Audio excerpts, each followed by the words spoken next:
Hey peeps, welcome back for the last time to Obduction. In the last episode, we managed to get to Mofang, water the tree, which was the simplest job in the world, only to figure out that, well, the switch worked a little too well. And we all died a very, very unpleasant death via sandstorm. So this time, we're going to revise one part of the plan, which is to basically disconnect the battery and see where we go this time. But yeah, I thought about it while setting up for the finale, and there's a few things that they definitely did not take into account while doing this. One was the passage of time, because considering that all the time periods that the various visitors were coming in, the problem is pretty good that the passage of time in the dome was not going to be the same as the passage of time in real time through everywhere else. It seemed like they were in some sort of temporal bubble. So, because that would certainly explain why Cecil still exists. Like, Cecil is from the 1800s. It's from the 1840s, I believe. Yosef is from the Cold War. Farley's from the 1980s. I'm from 2022. Though, from the way I have the camera, it also can be assumed that I could come from the 1980s. But they got people as far off as 2043.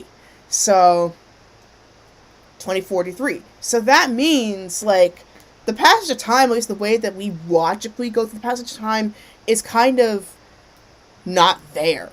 And unfortunately, humans haven't exactly gotten down for 4D yet. 4D or 5D concepts. At least, like, most of the people in this time period haven't gotten that down. So that is one factor, unfortunately, they couldn't factor in. So they couldn't get them back to, like, a much better time period as a result.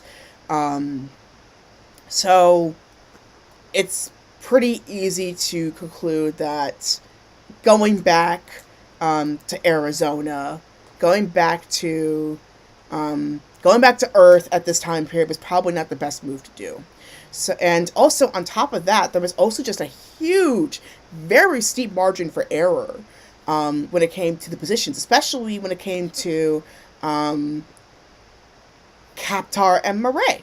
So, yeah, there were just so many things that are going wrong. And also, again, don't worry, this is just an acne patch. But anyway, yeah,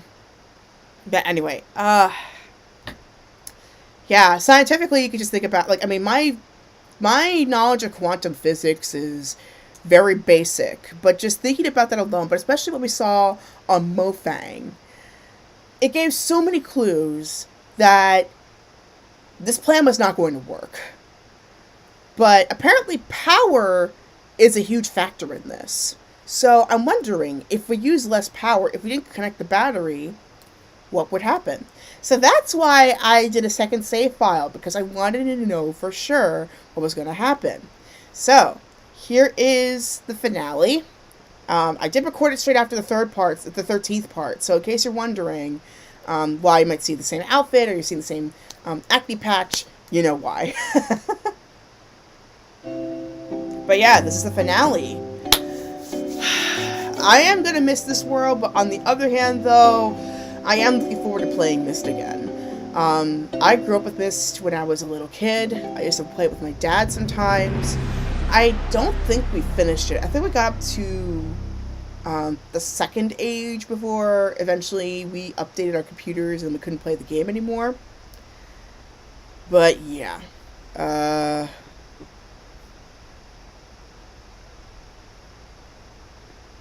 Can we resume it from where we were? Let's see. Is that gonna take us back to the bad end? So let me see. Because if not, then we could just continue from there. All right. Let's see.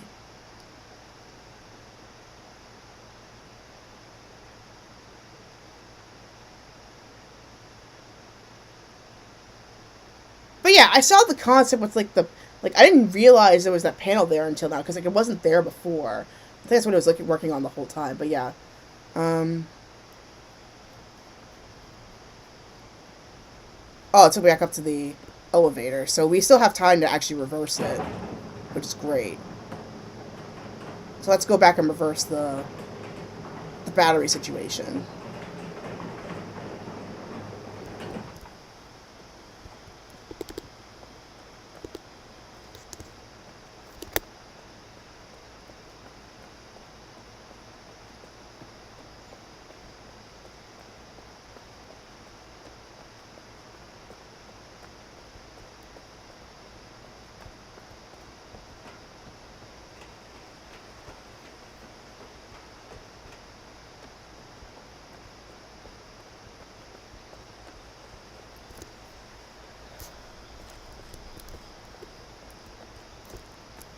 Okay, yeah, I could still use the... Okay. Because I was wondering, like I hope it didn't keep it to where I... Yeah, because we need to reverse the battery.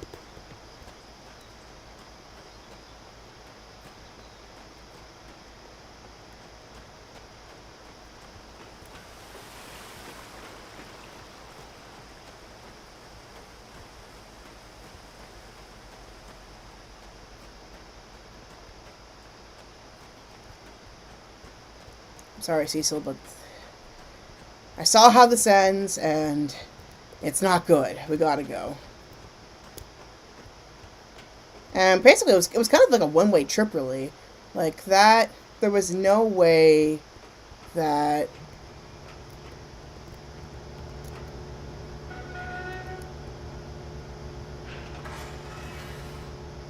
I'm sorry.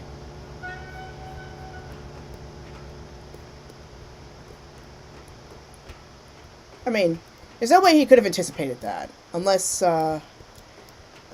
had, unless he had a bit more advanced math, I think. Like, if he was, like, Neil deGrasse Tyson or Michio Kaku levels of science, he probably would have anticipated it, but because he didn't, like, his is, like, more on the 19th century level, I don't think he was able to anticipate that this was going to happen. Really unfortunate. It's really unfortunate. But yeah. We sabotaged the battery. I bet the battery... But besides, the battery, I think, could be in much better use for powering the town in the new area. I think it's just better off doing that. Rather than powering a failed plan, like we just saw. But yeah. CW's plan worked. I mean, to give him some reassurance, give him some comfort. His plan worked. He literally did not anticipate the passage of time. Which, considering the passage of time, I mean, the passage of time here, from what I could see, seems to be pretty normal, to like Earth time. But when it comes to,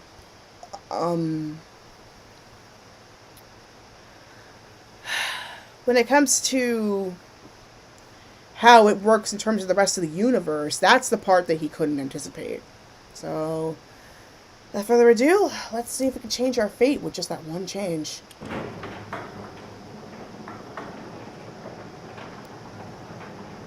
I think the dynamite should still be connected, so at least we have that going for us.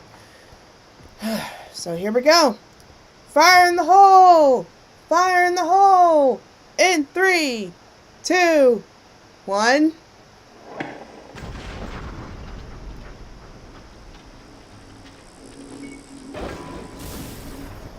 Off it goes.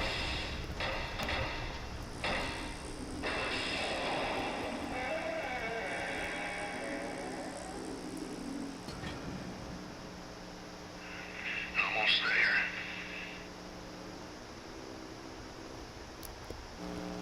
Real good, not much left. Just waiting for all the natural way of things to happen now. Lots of folks left behind, but I reckon they've passed.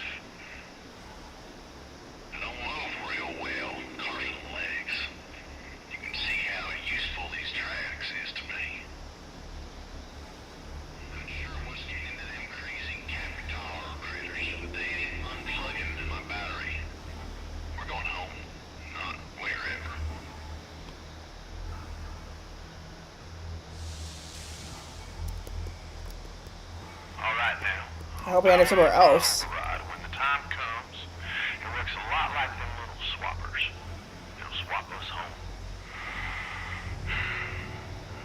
You don't spend much time here, and that ain't a bad thing.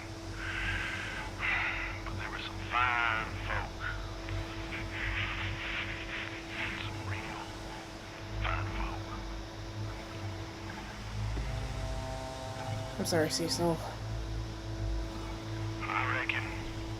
I reckon you got the best seat in the house up there.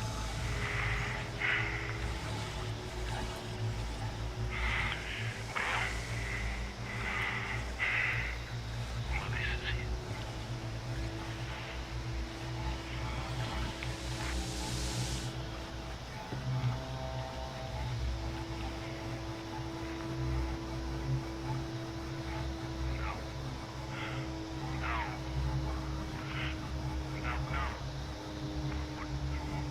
This can't. I checked. I checked everything. Sorry, man. That's the only way. Did you do this? I know what happens. Carving chance. I got no idea where we're headed now. You're sending us to hell for all I know. At this point, it's better than being on Earth.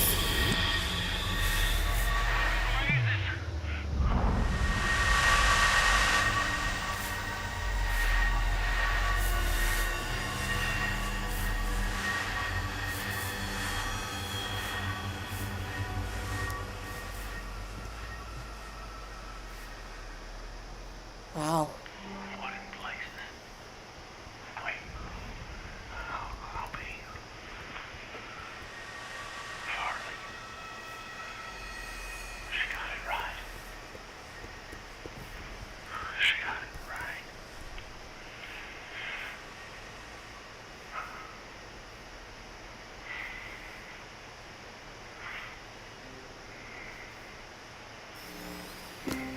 CW. Cecil. Caroline. Caroline. This is so incredible. Dear Lord. You made it. How many others? We all made it. I'm heading your way. Stay where you are. I ain't going nowhere.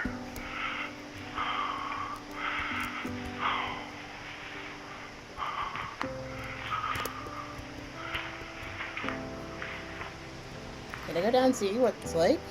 I can't. Come on! I want to look around. Ah, well. At least I got the nice view from up here. Let's take a picture.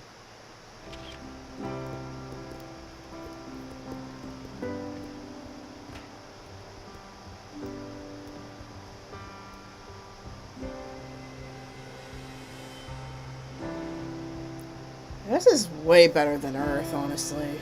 I wish I can go here.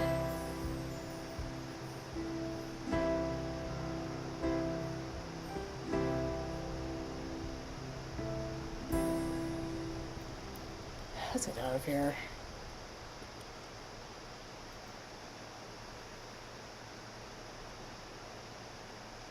Yeah, that was Obduction. And I'm gonna have to restart the game again, because I want to at least give proper credit where it's due. It crashed. That's what happened with the last one, unfortunately. So let me see if I can, let me pull up the credits for you. Yeah, it crashed. It crashed both times in the finale. I hate when it does that.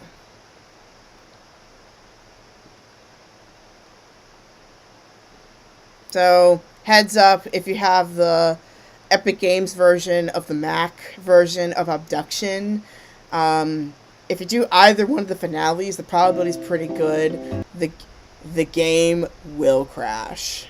The game will crash when you do it. So, just a little bit of a warning. But yeah, let's give these guys some credit. Come on, here we go. if it will let me. Come on, baby. Come on, computer. I believe in you. I believe in you.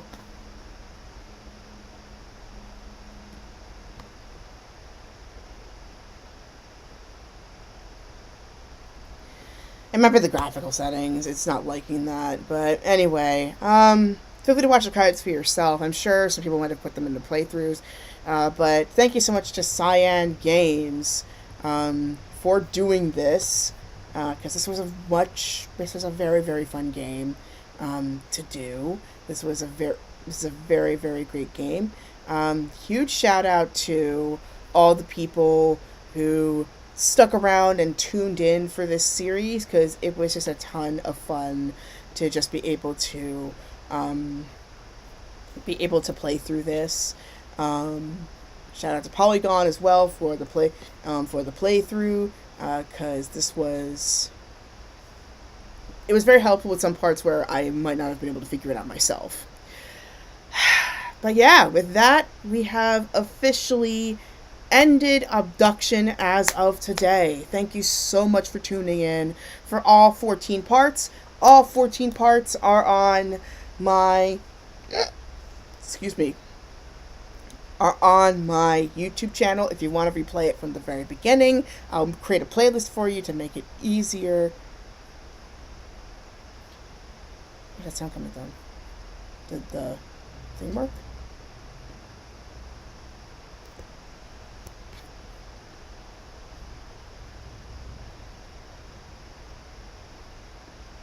Weird. Anyway, I don't know where that's coming from, but anyway. But yeah, now that Obduction is officially completed, we will continue on with our usual stuff. Dandara tomorrow, Fabasiki Sasquatch Saturday, and then maybe on Sunday or Friday, depending on how I feel, we will start. Oh, wait, the cards. I think they're working. Hold on.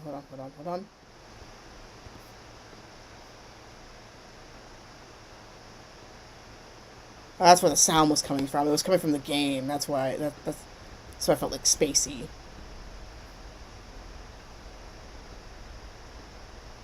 Or it might be under a crash loop again. I'm sorry.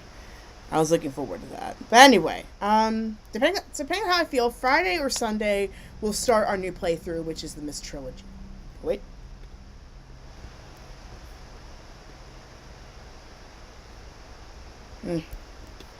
Okay. You know what? I'll maybe do a separate video for the credits. It's okay. But anyway, depending on how I feel, Friday or Sunday, we'll start our new playthrough, which is the Mist Trilogy. So keep an eye out for that.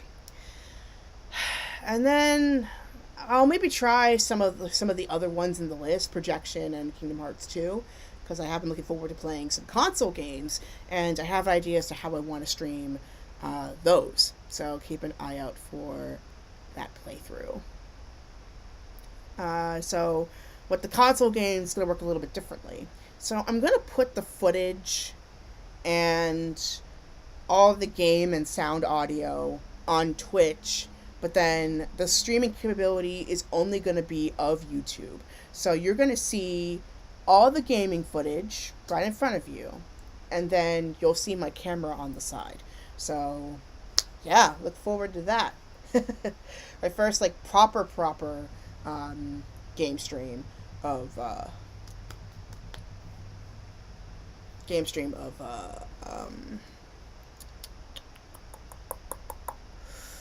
console game stream of a console game. So I don't know if I'll be able to see both. But the only con is that I don't know if I'm going to be able to see both messages at once. We'll see.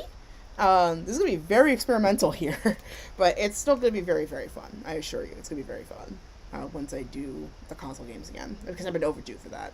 Oh, wait, the credits are working. The credits are working. Hold on. It just took a while to load, that's all. So, yeah, huge shout out to Rand Miller. Rand Miller was basically the founder of Cyan, along with his brother, and the director of this game, so yeah.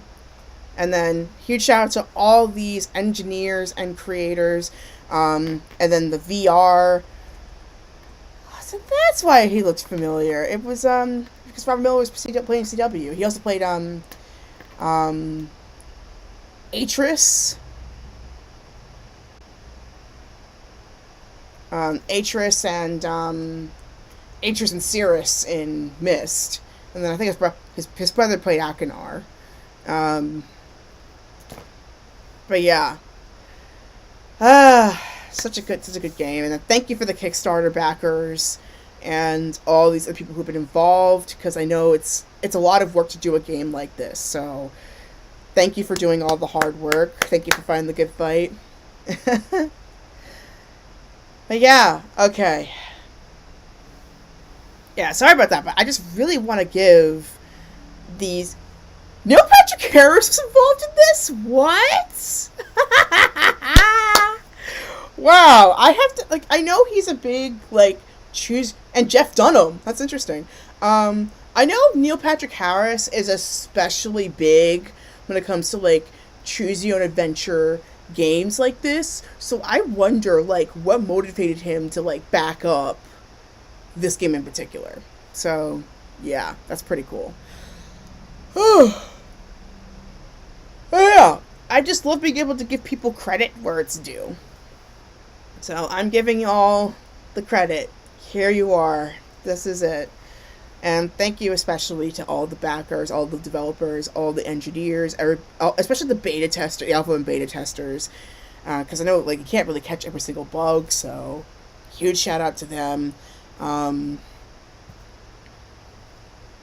Just overall, just thank you for letting me play this game, because I really, really enjoyed it. I really did. So thank you. But yeah, I mentioned all the games earlier. I mentioned all the things I'm going to do in the future in terms of game streaming, in terms of the console. Feel free to check out my social media on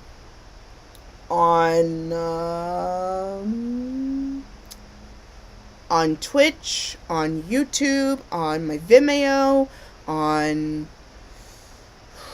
You could follow my Discord server if you are interested in joining in that. We are a very small community right now, but I would love to increase it to a point where we can just talk about practically anything and everything. That's games and just any other interesting stuff. But yeah, what else do I want to add? But yeah, especially shout out to Ross from Repair Group. Like, just really seriously. I know you guys are probably getting tired of me shouting them out every stream, but seriously, without them, this channel would basically be dead. There would be no data, no game data. All my writings, all my works, everything would basically be gone. And Ross Repair Group basically gave me a life raft through salvaging this computer. So they saved me also thousands of dollars. And as a student on a budget, I often don't have enough to, like, do an update, let alone be able to, like, back everything up in that kind of fashion. Especially with this Mac in particular, with the 2020 Macs in particular, you can't just connect the motherboard and just back everything up. You basically are screwed in particular because of the TI chip, the Texas Instruments chip. It's a double-edged sword. It's basically like CW's battery. I just found a metaphor for this. Wow. Okay, so it's basically like CW's battery. It does what it's supposed to do, which is protect your data, but it does it too well. As in, it's something like what happened to me back in April last year.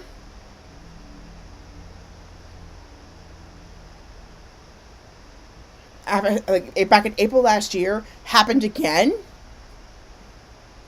It would be game over. I would not be able to retrieve any of my information. I would not be able to retrieve anything without spending, like, thousands of dollars. Data Savers is a famous, like, data retrieval thing. They would have me spend thousands of dollars just to retrieve this one bit of data.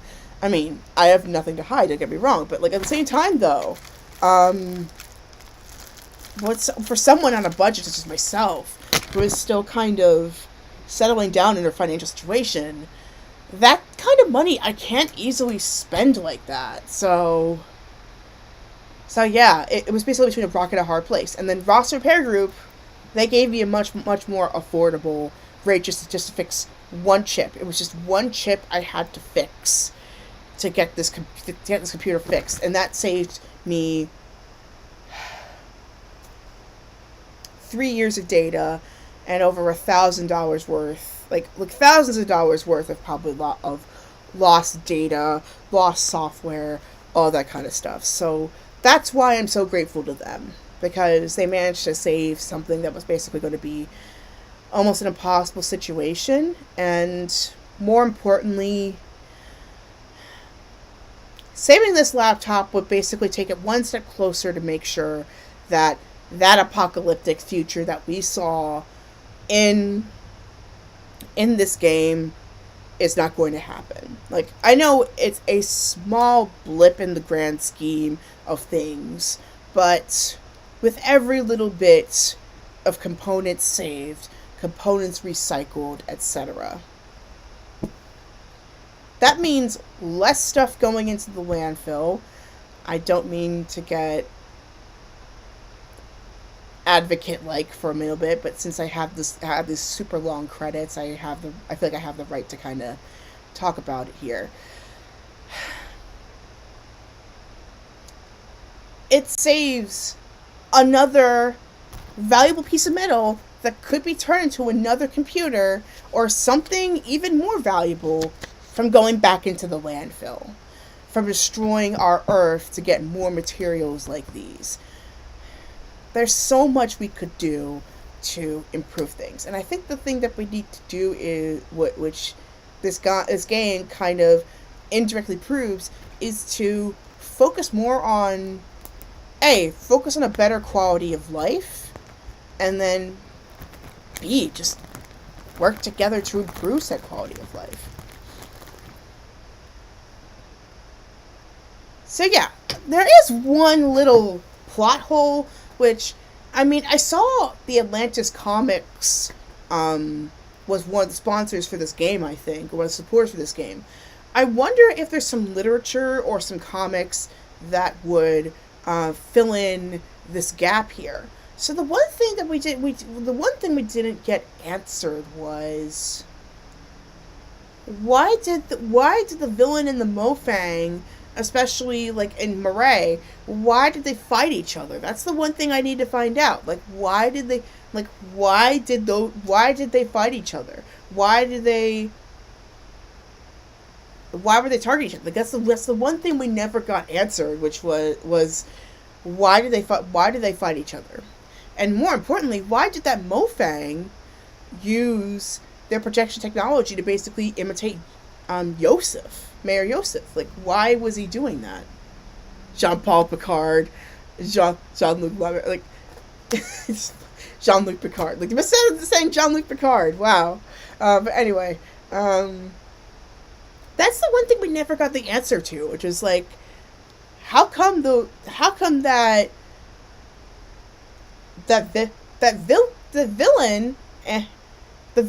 and the Mofang attack each other? Why did the Mofang choose Mayor Yosef's guys to do the attack, and kill his two Mofang, which I assume were on guard duty or about to do guard duty?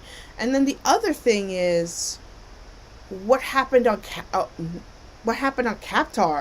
Because something clearly happened on Kaptar that basically killed off the polymorph, and the polymorph is critical for communication with the villain. So, or was it the Arai?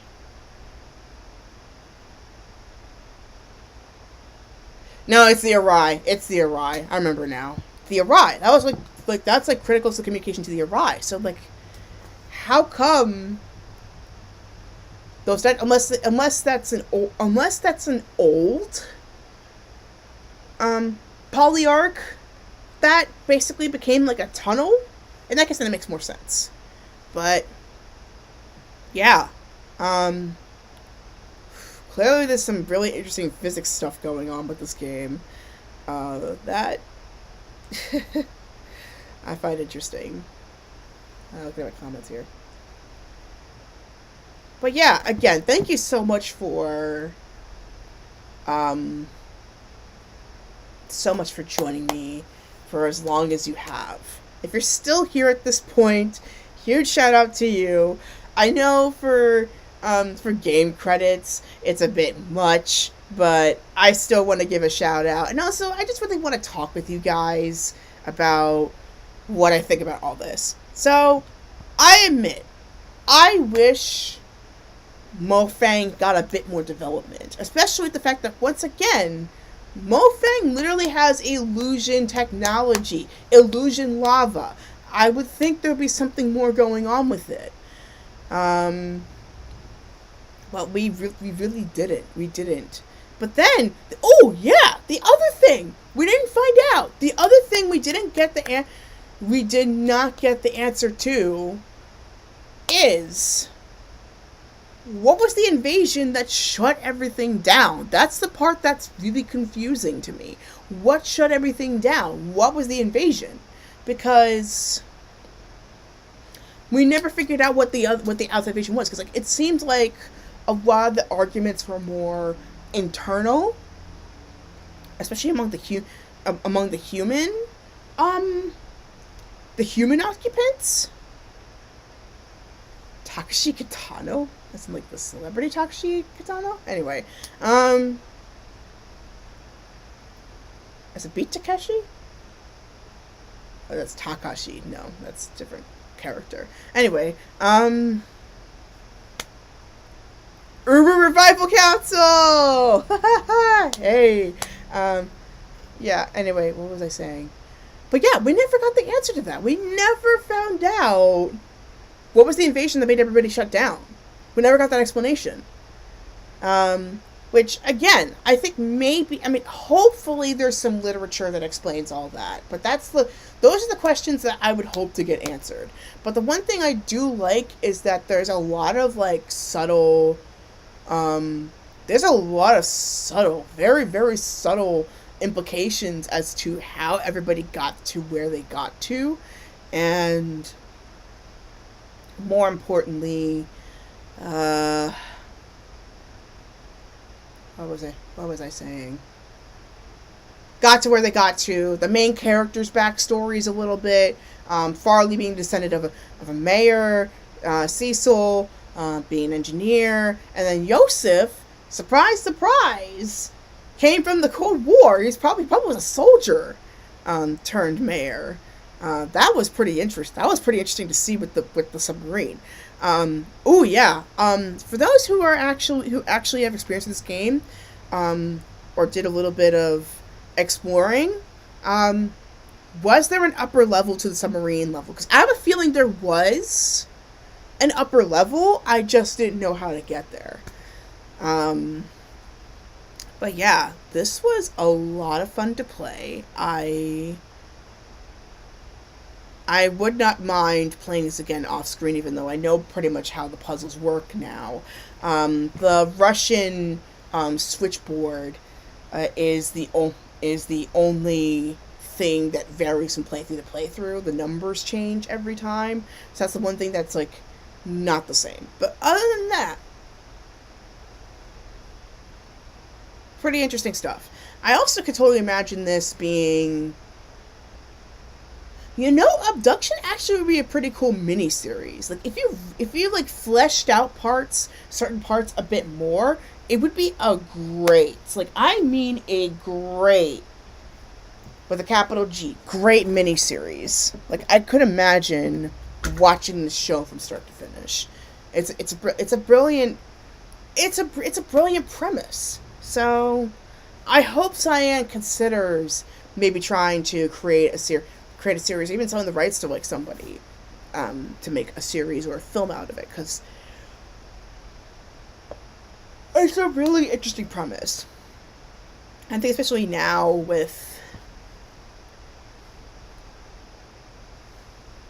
us wanting to stretch our wings a little bit more outside of of these constraints, I guess.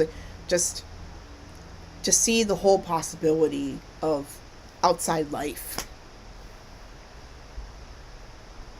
Like, sci-fi is such a great genre. But yeah, I think I've kept you long enough. Again, huge credit to everybody who backed this game, because this was a very fun game to play and a very fun game to try out. So yeah, I hope you all had an amazing time with me. This was a very, very, very fun, very interesting playthrough. And like I mentioned earlier, please check out all the parts on my YouTube channel, because that's where you're guaranteed to see all of them. Dandara will be doing tomorrow. Then we should be starting our new playthrough, which is the Myst trilogy. The first game of the Myst trilogy, the original Myst, either on Friday or Sunday.